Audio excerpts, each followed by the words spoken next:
परेशान तो रहूंगा ना पार्वती, आखिर एक बेटी का बाप जो ठहरा। पार्वती, अब उसके हाथ पीले करने का समय आ गया है। पर हमारी आनंदी तो अभी सिर्फ 9 साल की है। अभी तो उसके पढ़ने लिखने और खेलने कूदने के दिन हैं। देख पार्वती, लड़कियां पराया धन होती है और जितना जल्दी इन्हें घर से विदा कर दे उतना अच्छा है। कल से आनंद की पढ़ाई लिखाई बंद। पर बापू, इसमें मेरी क्या गलती है? आप मुझे पढ़ाई करने क्यों नहीं देते? तेरी गलती है कि तू एक लड़की है। लड़का होती तो क्या बापू? लड़का होती तो क्या? लड़की, ज्यादा जबान ना चला, नहीं तो जबान हलक से खींचकर बाहर निकाल दूंगा। बापू, मैं पढ़ लिख कर कुछ बनना चाहती हूँ। मेरी पढ़ाई ना रोको बापू। आनंदी, तुझे पढ़ना है तो पढ़, लेकिन सारी उम्र बाप की छाती पर यूं बोझ बनकर ना बैठ। पर बापू, अभी तो मेरी उम्र पढ़ाई लिखाई की है। मुझे पढ़ लिख कर डॉक्टर बनना है। पढ़ाई पढ़ाई पढ़ाई, आज तो तेरी किताबों का काम तमाम करके ही छोड़ूंगा। ये ले। नहीं बापू, मत फाड़ो बापू। हट छोरी। नहीं बापू, नहीं। बापू, ये तुमने क्या किया? तुमने मेरी इन किताबों को ही नहीं फाड़ा बापू, मेरी किस्मत फाड़ दी, मेरी किस्मत। ये कॉपी किताबें ना सिर्फ छोरों के हाथ में अच्छी लगती है, लड़कियों के हाथ में तो सिर्फ मेहंदी अच्छी लगती है, मेहंदी। पर बापू, मैं लड़की हूँ तो क्या हुआ?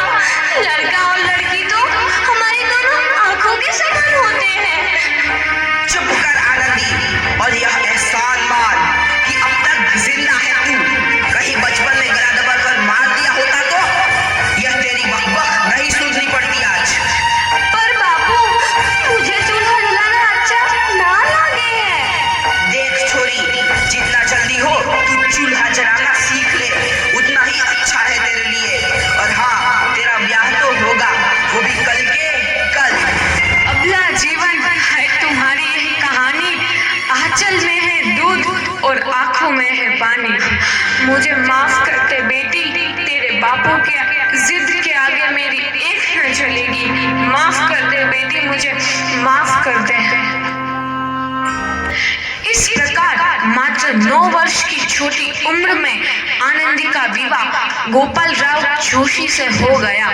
बाल विवाह एक सामाजिक कुरीति है और इस कुप्रथा का शिकार होना पड़ा आनंदी को। 5 वर्ष बाद आनंदी 14 साल की हो गई है। उसके घर एक शिशु ने जन्म लिया है। देखते हैं आगे क्या हुआ।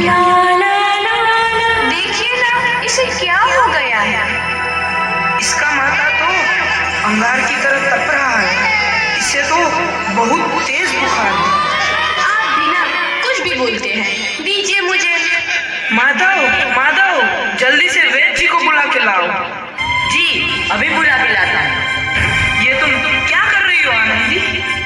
भगवान की विभूति लगा रही हूँ। बस करो आनंदी, ये सब अंधविश्वास है। अरे आप यकीन तो कीजिए, भगवान की कृपा से इसका माथा ठंडा हो रहा है और बुखार भी उतर गया है ना बाबू? देखिए, दीजिए मुझे।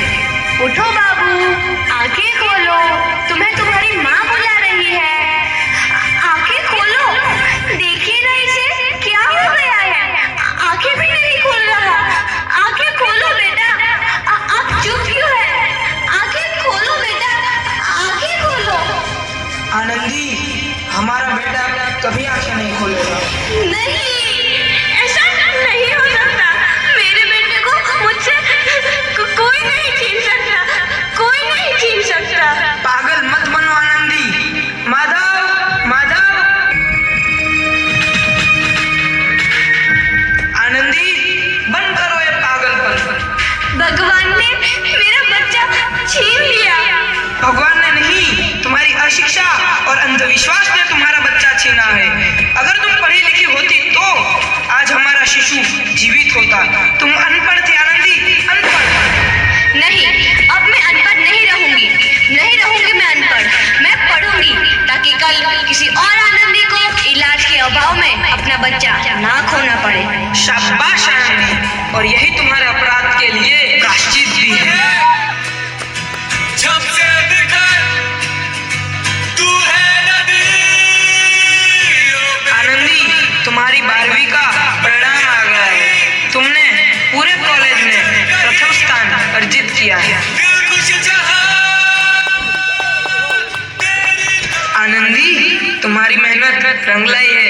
तुम्हें शिक्षा वृत्ति मिली है। ये लो तुम्हारे अमेरिका जाने की टिकट। मुझे शिक्षा वृत्ति मिल गई, मैं अमेरिका जा रही हूँ। पर ये सब मैं अकेले कैसे कर पाऊंगी? आनंदी, अपने आप को इतना कमजोर क्यों समझ रही हो? फिर इतना पढ़ने लिखने का क्या फायदा? तुम अभी गवार की गवार नहीं हूँ मैं अब गवार।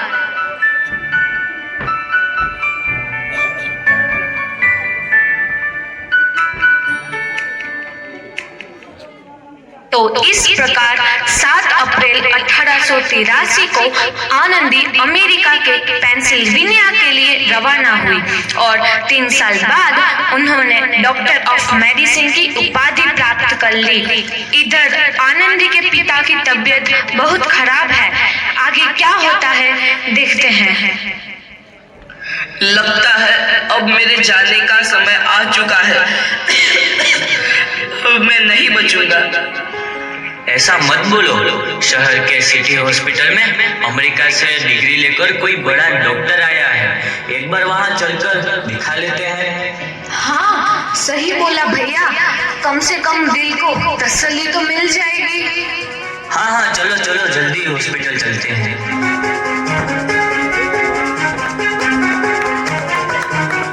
इस मरीज की हालत तो बहुत ही खराब है। कोई चमत्कार ही इसे बचा सकता है। ऐसा मत बोलो भाई।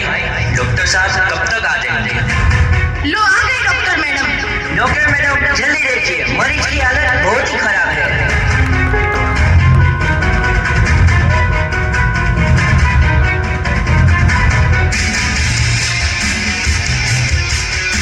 अब आप बिल्कुल ठीक हैं। मौत के मुंह से आपको बचाया है डॉक्टर मैडम ने। डॉक्टर साहब ने मुझे बचा लिया। मुझे मिलना है डॉक्टर साहब से। डॉक्टर साहब नहीं, डॉक्टर मैडम बोलो। डॉक्टर मैडम, उन्होंने ही तुम्हें जीवन दान दिया है। लो आ गई डॉक्टर मैडम, मिल लो उनसे। डॉक्टर मैडम, आपका बहुत बहुत धन्यवाद। आपने मेरी जान बचाई। इसके बदले में मैं गरीब भला आपको क्या दे सकता हूँ? वचन चाहिए मुझे कि कभी ये नहीं कहोगे कि लड़कियां कुछ नहीं कर सकती। वचन? ये कैसे वचन? अरे श्यामलाल, तुमने पहचाना नहीं? तुम्हारी बेटी आनंदी। आनंदी? मेरी बेटी आनंदी? डॉक्टर? हाँ बापू, वही आनंदी जिसके लिए बचपन में तूने चूल्हा और दुल्हा के अलावा कुछ नहीं सोचा था।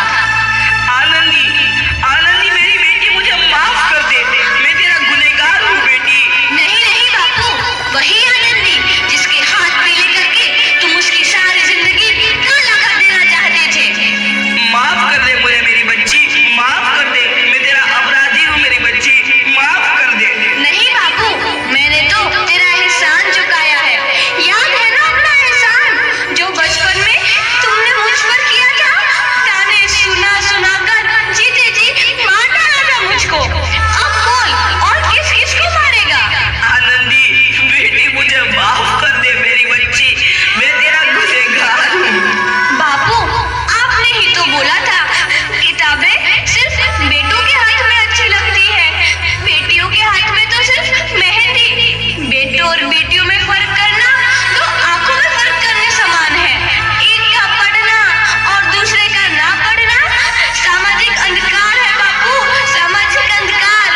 उपकार मांगता हूँ मैं तुझ जैसी बेटी का, जिसने सारी उम्र मुझसे कुछ ना मांगा। मांगा तो सिर्फ बराबरी का दर्जा।